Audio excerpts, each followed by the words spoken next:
بسم اللہ الرحمن الرحیم. عزیز طلاب علوم السلام علیکم. کلاس 7 کے بچوں کے لیے اور ایک موضوع لے کر حاضر ہوں آج.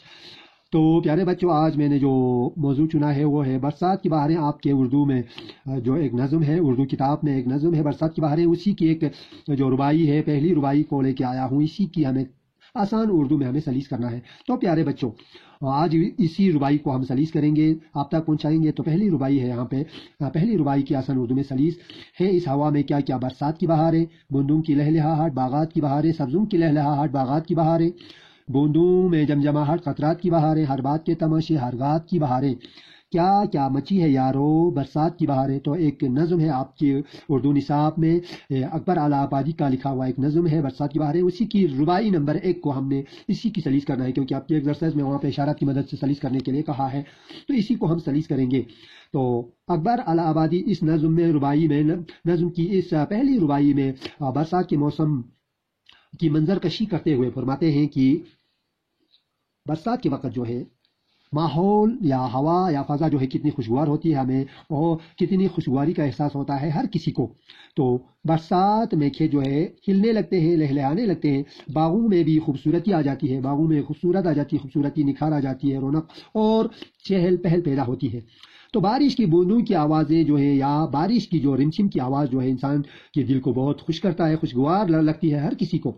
تو برسات میں ہر طرف بہار ہی بہار ہوتی ہے، ہر طرف خوشیاں ہی خوشیاں ہمیں نظر آتی ہے. شاعر دوستوں سے کہتے ہیں، اپنے دوستوں سے شاعر کہتے ہیں کہ اے دوستو، برسات میں سچ مچ واقعاً حقیقت میں سچائی میں اگر دیکھا جائے تو برسات میں ہر طرف کیا چمک دمک ہے اور کیا خوشیاں نظر آتی ہیں. برسات کے موسم میں تو ہر طرف چمک دمک، رونق، چہل پہل ہوتی ہے اور خوشیاں نظر آتی ہیں. تو اس ربائی کی سلیس ہم نے اس طرح سے آسان اردو میں کیا ہے. تو پیارے بچوں، ان کو آپ اپنے کاپیز پہ نوٹ کرنا ہے، ان کو ذہن نشین کرنا ہے، ان کو یاد رکھنا ہے. اس کے ساتھ میں تھوڑا سا اور ایک یہاں پہ ٹچ کر رہا ہوں، میں نظم، ردیف اور قافیہ کے بارے میں تھوڑی سی واقفیت آپ تک پہنچانے کی کوشش کروں. تو نظم کسے کہتے ہیں؟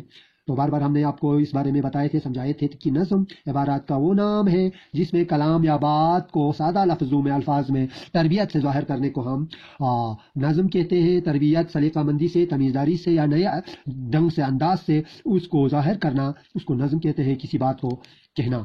ردیف، نظم میں ردیف اس لفظ کو کہتے ہیں جو نظم میں جو مصرے ہوتے ہیں، مصرے کے آخر میں بار بار رپیٹ ہوتے ہیں، یکساں لفظ، ہم معنی بھی ہوتے ہیں، یکساں بھی ہوتے ہیں، بار بار رپیٹ ہوتے ہیں، اس کو کہتے ہیں ردیف. ردیف سے پہلے جو لفظ آتے ہیں، ہم آواز اور ہم وزن جو الفاظ آتے ہیں، اس کو کہتے ہیں قافیہ. تو قافیہ وہ لفظ ہے جو ردیف سے پہلے آتے ہیں، ہم آواز بھی ہوتے ہیں اور ہم وزن بھی ہوتے ہیں.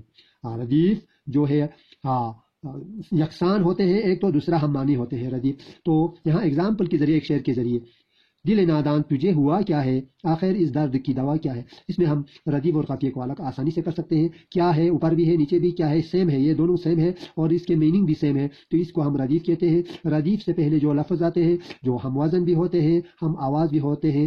ہوا اور دوا ہم آواز ہے، ہوا اور دوا لفظ میں الف، یہاں پہ بھی الف ہے، ہم وزن بھی ہے. تو ان دونوں کو ہم قافیہ کہتے ہیں. اور قافیے کے بعد جو بار بار ریپیٹ ہوتا ہے نظم میں، مصرے کے آخر میں ریپیٹ ہوتے ہیں، کیا ہے کیا ہے، اس کو ہم ردیف کہتے ہیں. تو اس طرح سے ہم ان کو ہم ردیف اور قافیے کو ہم الگ کر سکتے ہیں کسی بھی نظم میں سے. تو آج کا ٹاپک ہم اسی پہ سمیٹیں گے. بچوں کے لیے زیادہ لمبا چوڑا اگر ٹاپک لے کے آئیں گے تو بچوں کے لیے ہوم ورک زیادہ ہوتے ہیں، بچوں کو سمجھ میں بھی نہیں آتے ہیں. تو مختصر طور پہ ہم نے محدود اس میں ٹائم میں آپ تک اس ٹاپک کو پہنچانے کی کوشش کر رہا ہوں. آئندہ بھی مختصر طور پہ ہم ٹاپک کو ہی لے کے آپ تک پہنچانے کی کوشش کریں گے. پیارے بچوں، ان جو ٹاپکس کو جو یہاں پہ سبق آپ تک پہنچانے جا رہا ہوں، ان کو اپنی کاپیز پہ اچھی طرح سے ان کو نوٹ کرنا ہے، ان کو یاد کرنا ہے، ان کو ذہن نشین کر کے آپ لوگوں کو یہ کرنا ہے، ان کو تیاری کرنا ہے.